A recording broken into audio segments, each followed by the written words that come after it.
السلام عليكم.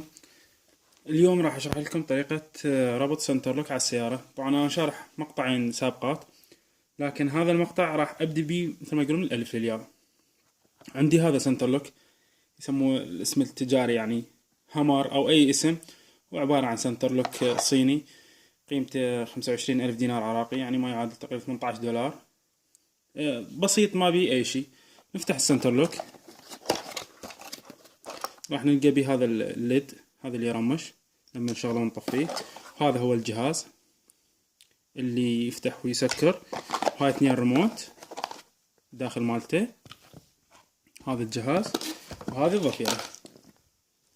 راح اشرح لكم طريقة ربط هذه الضفيرة بالطريقتين، سواء على الكتالوج مالته، هذا الكتالوج لا تشوفوا واضح، وهو على الكتالوج ابسط طريقة، يعني ما يحتاج لا كهربائي ولا شيء، وموضحيها بصورة مو طبيعية.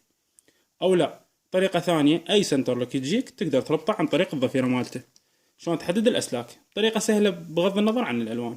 فراح اشرح الطريقتين ان شاء الله. هذا بالنسبة للسنتر لوك.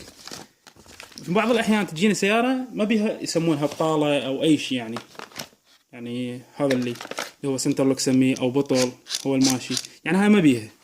فانت تضيفهن، هاي 4 قطع، تجيب اسلاكها وسلايتات مالتها والبراغي كاملة، قيمتها تقريبا 25,000 دينار عراقي هم.